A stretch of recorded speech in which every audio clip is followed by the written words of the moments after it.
Imagine that you were born in a small town in the interior of São Paulo. In your city, it has a little more than 5,000 inhabitants. You don't lack food, you don't lack support from family members, doesn't lack education, and neither love nor affection. But there was always a lack of luxury, and what little was left, his mother saves, goes. She invested in your future, and it didn't take long. It's not for you to stand out in school, and in addition to good grades in science, mathematics, Portuguese, there was a subject that you became an expert. That's right, I'm talking about football. The gym teacher, he knew you had something no other kid had ambition for. And if your parents invested in that ambition, the teacher knew that you would have a beautiful future ahead of you and put bellow in that. If his math and Portuguese skills were great, the ball at his feet was magic. And to invest in her son's future, his mother, now a little older, found a second job. Now, the dedication, which was already great, has become even greater. It was costly, but after a lot of sacrifice, she managed to save some money and bought 2 bus tickets to the neighboring city, where you could take the test. He could train there, maybe even become a professional soccer player. And then you take the test, you go back to your hometown, and a few months later, a letter arrives in the mail at home. Yes, the dream was realized. You had passed the test, and with a lot of dedication, one day you would become a great football player. The years went by, you got old, you became a young man with a promising future. Many European teams already probe his name as the future number 10, but all this would not have happened without the effort of one person, his mother. His salary, which today is already in the thousands of reais, is infinitely greater than your mother could even dream of receiving. You could do several things with money: spend it on luxury items, buy the car of the year, spend it on women, drink, and several other things that honestly did not suit you. Instead, from taking your money with a lust that would never bear fruit, you decided to fulfill your mother's consumption dream, to have your own home. It turns out that, as you were a young player and had just made your professional debut, you lacked money to give your mother a dream house as a gift. But behold, the solution knocks on your door. An investment proposal that would yield 5% per month guaranteed. You don't know much about the investment market, but you did well with math at school, and after doing some math, you soon realized that with those 5% a month you could make your mother's dream come true in a few months. Only, unfortunately, success does not accept insults. Every time a person exchanges ambition for greed, he loses money, and with you it was no different. All your assets that you and your mother graded to keep were stolen. That promise of 5% a month was a lie. And that dream? From owning her own home to her mother, it became a nightmare. It's unfortunate, but it's real.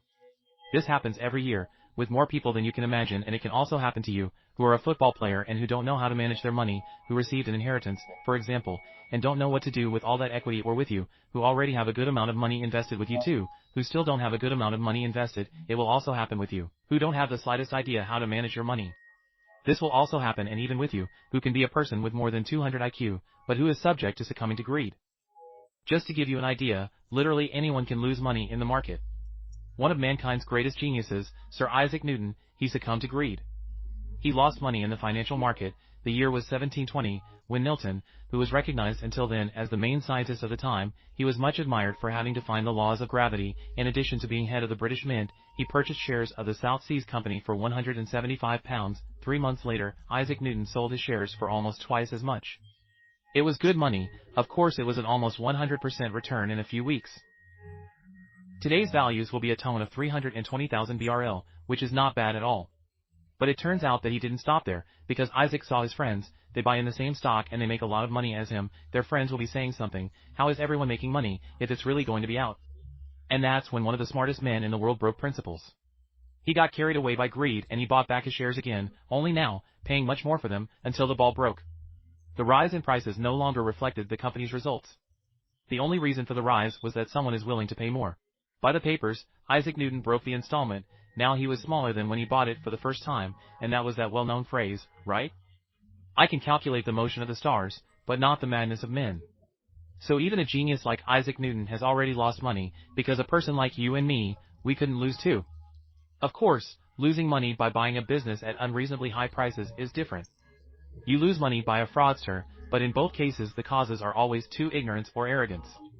First, ignorance can lead to a lack of understanding about how money works and how to make smart financial decisions. A possible justification for this is that the fact that our brains are not evolved to deal with the complexity of modern finance can impact us. In fact, there are studies that suggest that the human brain has barely changed over the past 160,000 years, and because many of our financial decisions are made in a primitive part of the brain called the limbic system, which is responsible for emotions like fear and greed, we end up being carried away by irrational decisions. And we increase the chances of falling into financial scams. One of the ways to prevent this from happening is through knowledge. It's just that the vast majority of people don't make time for knowledge, and if you don't make time for knowledge, ignorance will take time away from you, and arrogance, on the other hand, can lead to overconfidence in your own financial abilities. It is a desire to take excessive risks. That's what happened to Isaac Newton, in an attempt to prove himself more intelligent and capable than his friends. He succumbed to greed, which led him to risky, impossible financial behaviors, and now she is wondering, why do people have risky, impossible financial behaviors? Well, for many years we didn't have a right answer to that question, but today we do. It turns out that whenever you make a financial decision on impulse, it only increases the levels of dopamine in your brain. An example of this is impulsive buying, that is, when we buy something that we don't need or don't plan on. Whether it's clothes, a cell phone, sneakers, anything else that gives you that feeling of instant gratification, leading to an increase in dopamine in your body, and most likely you've already experienced this. Another example of an impulse financial decision is investing in risky stocks. For some people, investing can be exciting, especially if there is even the slightest possibility. It's not about making huge profits, it's the same logic. It also works for gambling and casinos. They are experts at exploring this. They were designed to generate greater risks, greater rewards, and all of this with as little effort as possible. It is a perfect environment. The generation of dopamine in your brain and thinking like that, it even seems that dopamine is something bad and that we should distance ourselves from any activity that generates dopamine in your body. But calm down, it's not exactly like that. Dopamine is a neurotransmitter responsible for rewarding me, you, and all human beings with a certain action is performed, such as eating nutritious food, drinking water, sexual intercourse, even receiving dividends in your account, including, I set up a free online course where I teach you how to use dopamine to your advantage and build an investment portfolio focused on dividends so you can receive a kind of second every month salary on your account. If you want to learn how to use the good side of dopamine to build your future, the link is in the description. But going back to dopamine, what I want to tell you is that without dopamine, human beings would not be able to live in society without dopamine. Human beings would not have motivation without it, our species would not exist, except that what was supposed to be one of the main weapons of survival. Our species turns into one of the biggest Achilles heels in human history. I say this because dopamine is so good it can be addictive. This opened the door for many people who have bad intentions and use knowledge about dopamine to manipulate human emotions and activate our brain's reward system within the financial market. The main example is the famous promises of high, easy, and quick financial returns. This is the case of the financial pyramid. The financial pyramid is a subject that is in fashion because we have just seen some of the most famous players, today. And that, unfortunately, fell into the alleged millionaire coup, and that made more than 10 million reais simply evaporate. But, incredible as it may seem, financial pyramids do not exist today.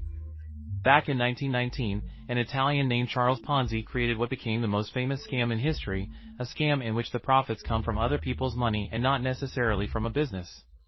And this was the first dated case of a pyramid scheme that took the name of its creator, right? Today known as a Ponzi scheme, and over time, what kept the scheme alive also became its own ruin. Just like any other pyramid in the world, its behavior follows the mathematics of exponential growth, that is, at each level of the pyramid, the number of participants increases more and more. What's the problem with a pyramid scheme? To make money for everyone who signs up for it, it would have to expand indefinitely when the scheme runs out of new recruits. Just other sources of revenue, it collapses, only in the classic pyramid scheme, where each recruit is required to recruit 6 more new people. The progression, it is exponential and, etc. This is what becomes unsustainable from the 12th layer onwards. In the first layer, we have 6 people taking part in the scheme. In the second, we have 36.